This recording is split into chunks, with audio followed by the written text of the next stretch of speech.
how did you initially get involved in the whole drone program in the first place? So, like I said, I joined to be an Intel operator. And they told me that I would be working with people like James Bond and shit, and played on my 19-year-old ego and sense of adventure. But when I got through Intel school, I was in the top 10 percentile of my class, and so they chose me. Well, they chose. I was the first. My class was the first class to be shoved into this program, and then basically every class after me for a year were shoved into the drone program to the point where they had too many people in it. Um, and so it was more an act of um, finding bodies to put into it than anything else.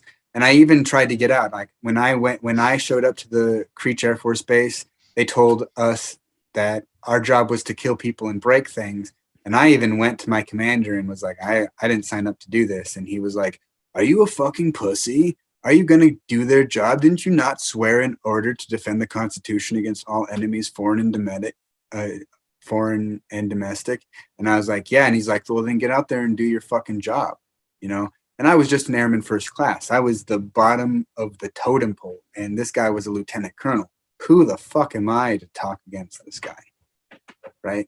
But if I had listened to my heart, and if I had listened to the teachings of my grandfather, I would have been like, yeah, fuck you. I'm not going to do this. But that's not necessarily the case. And when I look back at my time in the drones, I scored a 92 on my ASVAB, which is the military aptitude test. Most of the people that I was with scored less than a 50. So the minimum to be in the drone program was a 45 on the test.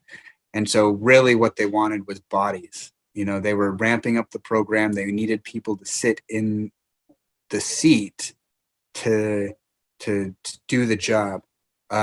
When I was in the 15th Reconnaissance Squadron, I was the first MAC qualified drone operator, and MAC is multi-aircraft control, where basically a drone operator flies the aircraft himself with just the assistance of a pilot.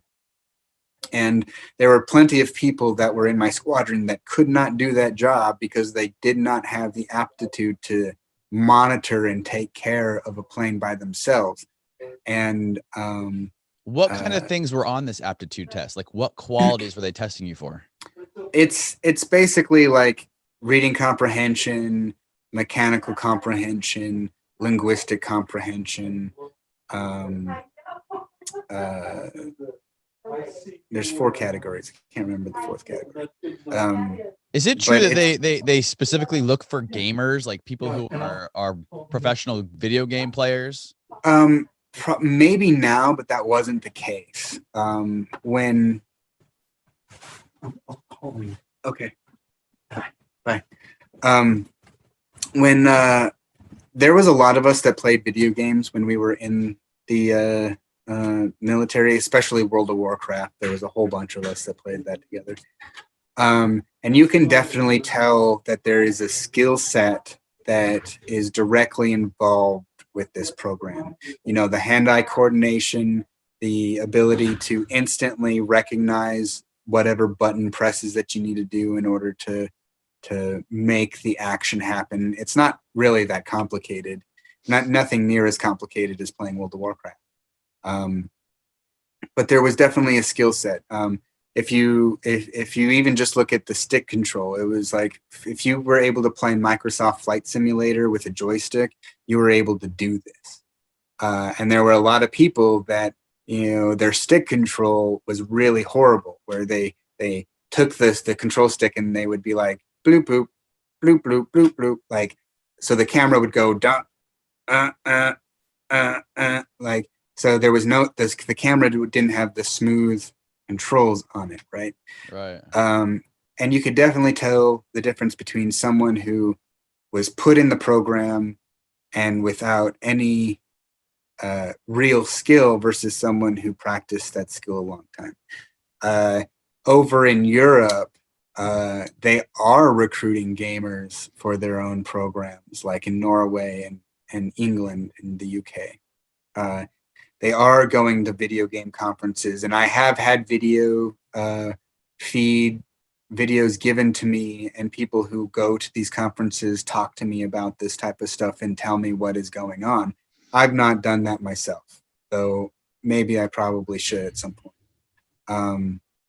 If you go over to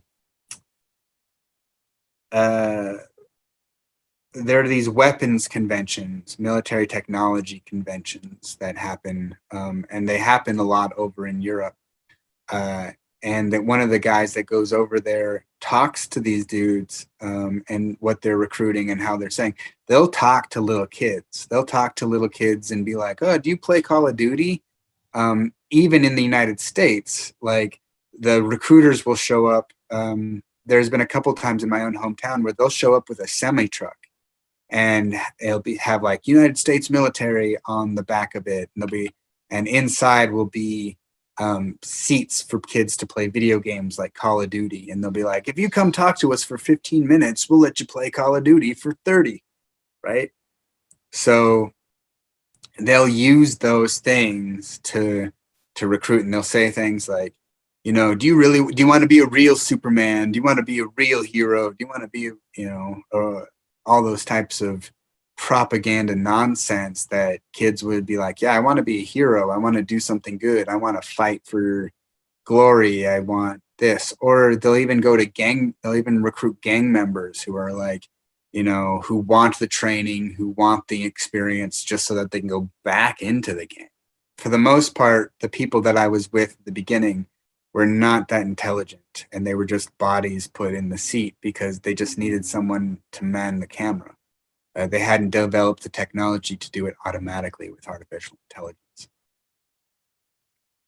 So when you first got into the program, what was your job? Like what sort of title did they give you? And what specifically were you doing with the drones? Were you flying them? Were you shooting the missiles? Like what exactly were you doing? So I was a MQ-1 Bravo Predator sensor operator, and that is just a glorified cameraman. I point the camera at the target. The pilot will tell me to point the laser, which guides the missile to impact, and the pilot will pull the trigger so that the missile comes off the rail. But I'm the one that guides the missile to target. About a month after I finished training, I was flying planes on my own. I flew planes on my own for about 8 months. How long? 8 months.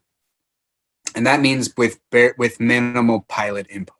So there's an officer pilot and an enlisted sensor operator, and I was the enlisted dude.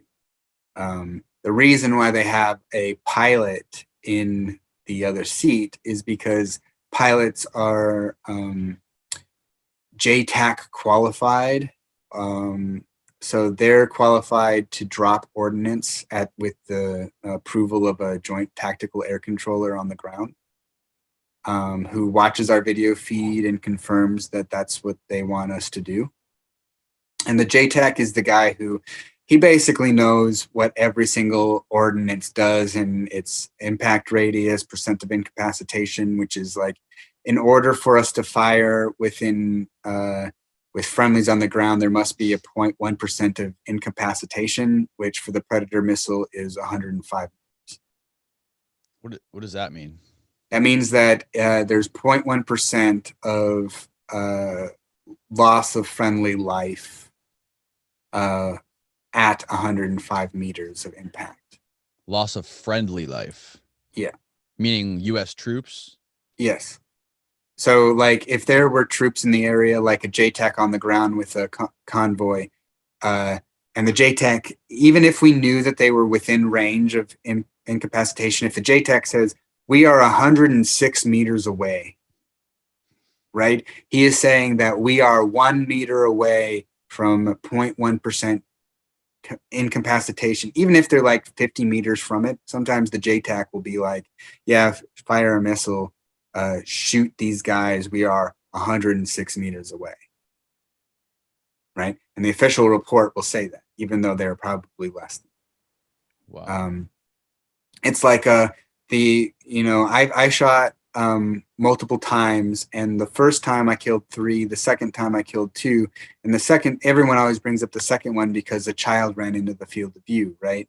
Well, in the official report, they put that it was a dog, right?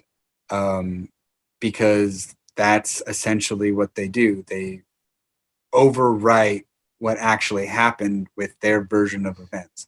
So if civilians are in the way, they'll call it collateral damage, and they might not even give the correct numbers. The only reason that people get the correct numbers is because we have cell phones on the ground now, and people can be like, we lost this many people, and post it to social media.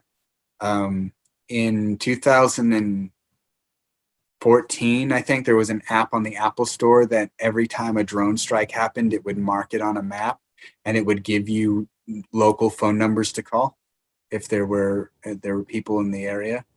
Um, and that was taken down. So, as technology increases for the least of us, the reporting gets more accurate, right? And so these institutions can't falsely report things like, yeah, we killed 2 high valued individuals with minimal collateral damage. Well, no, they can say like there were hundreds of people that were killed for you to get just these 2 individuals.